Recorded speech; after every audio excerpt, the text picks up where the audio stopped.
নিলাম আজকে বাংলাদেশে। মাহফুজুল্লাহ ভাই, আজ বাংলাদেশি বংশোদ্ভূত একজন ব্রিটিশ নাগরিক ঢাকায় আটক হয়েছে। এই আইএস বা জঙ্গিবাদ বিরোধী তৎপরতা বাংলাদেশে নিয়ে আপনার মূল্যায়ন পর্যবেক্ষণ? ওটা বলবো। আমি খুব দ্রুত শাহরিয়ারের দুইটা মন্তব্যের সঙ্গে একটু যোগ করতে চাই। শাহরিয়ার বলছেন যে গুজরাটে 2,500 মামলা হয়, আবার দেখেন এই ভারতে মোদির মতো লোকও কিন্তু নির্বাচিত হয়। যে আমার কাছে যে জন্য পুরো বিষয়টি একটা ধাঁধার বিষয়, যেটা কি করে সম্ভব।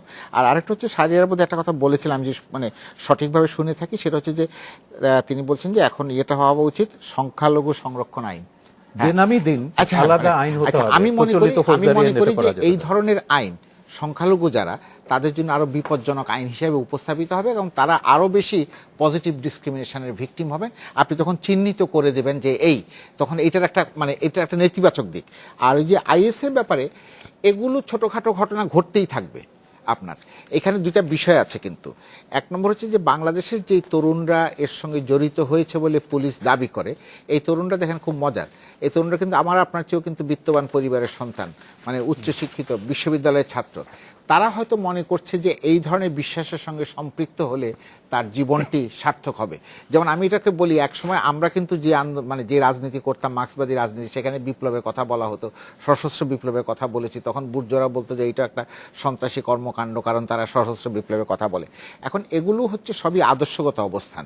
হ্যাঁ, বাংলাদেশে এটা নাই আমি এটা বলবো না, আছে এটাও বলবো না, কারণ আমার কাছে তো সুস্পষ্ট প্রমাণ নেই। কিন্তু এই ধরনের প্রবণতাগুলো আজকে, যেমন ধরেন মধ্যপ্রাচ্যে যে কারণে ঘটছে, সেটা হচ্ছে মূলত তাদের সম্পদের জন্য। এখন তো আপনি দেখেছেন যে পত্রপত্রিকায় লেখা হচ্ছে যে আইসকে তৈরি করেছে আপনার সিআইএ, যেরকমভাবে তালেবান সম্পর্কে বক্তব্য আছে যে সিআইএ তৈরি করেছিল। এইটা মধ্যপ্রাচ্যের সম্পদকে, তেল সম্পদকে গ্রাস করবার জন্য এটা হচ্ছে সেই ধরনের চক্রান্ত। কিন্তু এইটার ফলে অন্যান্য যেসব দেশে মুসলমান জনশক্তি আছেন, তারা কিন্তু প্রভাবান্বিত হচ্ছেন। তারা মনে করছেন যে এটা একটা ধর্মীয় উন্মাদনা। কারণ এই যে আইএসের প্রথম স্লোগান ছিল কিন্তু ইসলামিক খেলাফত তৈরি করা। আইএস যেটা যখন ছিল Islamic state of Iraq and Syria, তখন তারা বলেছেন যে বগদাদি, তখন তিনি বলেছিলেন যে ইসলামিক খেলাফত তৈরি করতে হবে। এখন এগুলো তো এখানে আসলে আলোচনার সময় নাই। এখন ইসলামের মধ্যে খেলাফতের একটা বিষয় আছে, সুলতানাতের একটা বিষয় আছে, নানান রকম। কিন্তু মোদ্দা কথাটা হচ্ছে, আমার কাছে যেটা মনে হয় যে সেটা হচ্ছে যে কিছু কিছু মুসলমান নিজে চ্যালেঞ্জড ফিল করেন। চ্যালেঞ্জ ফিল করে তারা মনে করছেন যে এই ধরনের বিশ্বাসের সঙ্গে যদি তারা জড়িত হন, তাহলে তারা তাদের যে আত্মপরিচয়, আইডেন্টিটি, এইটাকে তারা এস্টাবলিশ করতে পারবেন এবং এটা ছাড়া অন্য কোনো বিকল্প নাই। এইভাবে সশস্ত্র লড়াই করেই তাদেরকে এই পথে যেতে হবে।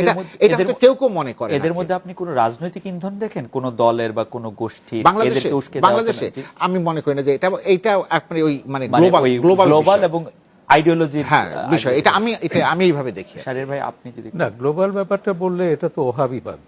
সৌদি আরবে যেটা উদ্ভূত হয়েছে সেটা হচ্ছে একটা বিশেষ ধরনের ইসলাম, যেটা সশস্ত্র যুদ্ধের মধ্যে দিয়ে ক্ষমতা দখল করবে এবং ক্ষমতা দখলের জন্য যে কাউকে তারা হত্যা করতে পারবে, সেটা বৈধ। এবং তার দলের বাইরে গেলে, তার মতের বাইরে গেলে, আন্তর্জাতিকভাবে যেটাকে আমরা ওহাবিবাদ বলি, ভারতবর্ষে সেটা হচ্ছে মদুদিবাদ। মদুদির লেখাগুলো আপনি পড়ুন, অবিকল একই কথা মদুদি বলেছেন, যে আমাদের ডোমেইনে বিরোধিতার কোনো জায়গা নেই। ইসলামের ব্যাপারেও তারা যেমন বলে যে একবার ইসলাম গ্রহণ করলে ইসলাম থেকে বেরিয়ে যেতে পারবে না, মুরতাদ ঘোষণা করা হবে এবং তাকে হত্যা করা হবে। তার দল থেকেও কেউ বেরিয়ে যেতে পারবে না, বেরিয়ে গেলে তাকে হত্যা করতে হবে।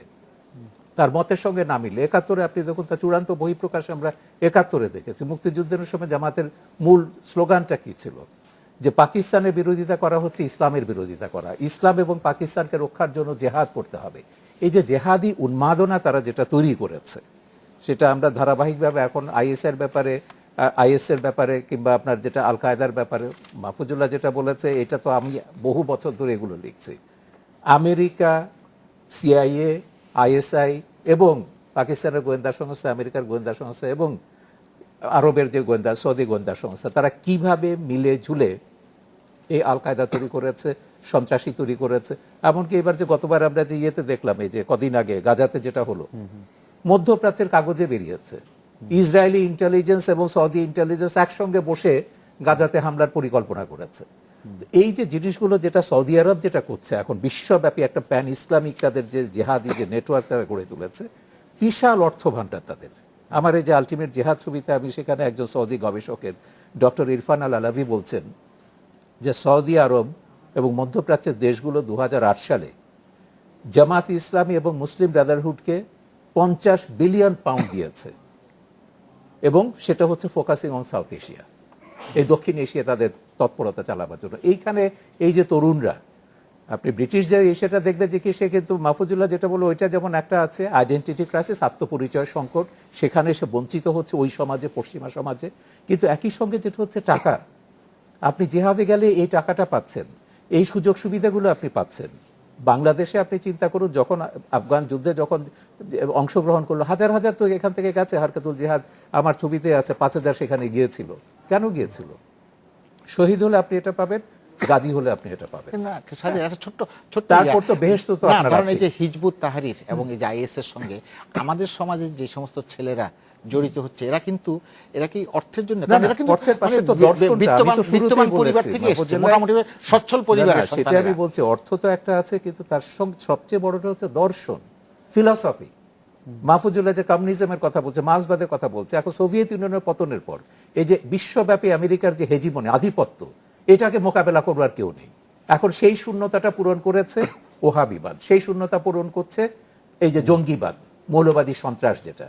এখন আমি যেভাবেই দেখি না কেন, এখন এইটাকে মোকাবেলা করতে গেলে তো আপনার ওই দর্শন লাগবে, ধর্মনিরপেক্ষ মানবতার দর্শন যেটা লাগবে, ধর্ম যার যা, যেটা নিয়ে আমরা শুরু করলাম জি। না, ধর্মের নামে আমি কোনো বিভেদ দিশে করব না। জামাত কি চাইছে?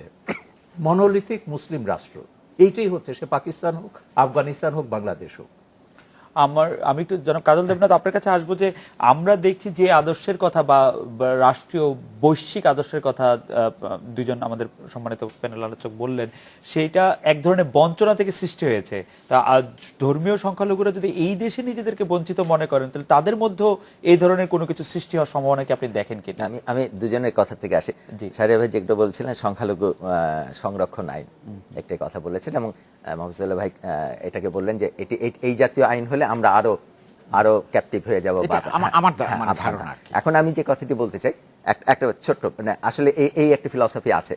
আমরা কিন্তু এটার উপরে করে 1954 সালে আমাদের 309টা আসন ছিল এই প্রাদেশিক ইস্যুতে, পাকিস্তান আমলে 309টা আসনে আমাদের 309 ভিতরে 72টা আসন ছিল সংরক্ষিত আসন হিন্দু, বৌদ্ধ, খ্রিস্টানের জন্য, সেপারেট ইলেক্টোরেট মত। আমরা কিন্তু 54 সালে মূলধারায় যাওয়ার জন্য এই 72টা আসন সারেন্ডার করেছিলাম। সুতরাং আমরা কিন্তু দেখিয়েছি যে হ্যাঁ, আমরা মূলধারায় যেতে চাই এবং সবাইকে নিয়ে একটি জায়গায় থাকতে চাই। কিন্তু পেলামটা কি? এই 54 পরে 71 গেল, 71-এ মুক্তিযুদ্ধের মধ্যে দেশ স্বাধীন করে আজকের পার্লামেন্টে যদি দেখি আমরা, বা রাষ্ট্র ক্ষমতায়নের যে জায়গাটি, সেখানে কিন্তু আমরা ক্রমশ শূন্যের কোঠায় যাচ্ছি, আমরা শুধু ব্যবহৃত হচ্ছি এই যে জায়গাটি। সুতরাং একটি জায়গা এখন বোধহয় আমরাও ভাবছি, এবং যেটা সারিয়া ভাই বললেন যে অনেকে হিন্দু জোট এবং মহাজোট, বিভিন্ন জোট আসছে এবং তারা বলছে যে না, আমরা বিভিন্ন ফরম্যাটে আসছে, এবং আমরাও মনে করছি যে একটি পথ খুঁজতে হবে আমার ক্ষমতায়নের জন্য। এবং সেই জায়গায় যেমন আমি একটা ছোট্ট কথা বলি, আজকে যদি এই যে বাজেট গেল, ধর্ম মন্ত্রণালয়, এখন আমরা ভাবছি যে একটা মাইনরিটি ধর্ম মন্ত্রণালয়ের দরকার, কারণ ধর্ম মন্ত্রণালয়টা কিন্তু হিন্দু, বৌদ্ধ, খ্রিস্টান সবার। কিন্তু দুর্ভাগ্যজনক হলো, মানে বাংলাদেশের বাজেট হলো 2,50,000 কোটি টাকা, তার ভিতরে 164 কোটি টাকা হলো ধর্ম মন্ত্রণালয়ের বাজেট। আপনি জানেন হিন্দু সম্প্রদায়ের জন্য 2,44,00,000 টাকা মাত্র, এবং হিন্দু, বৌদ্ধ, খ্রিস্টানের জন্য 4 কোটি টাকা।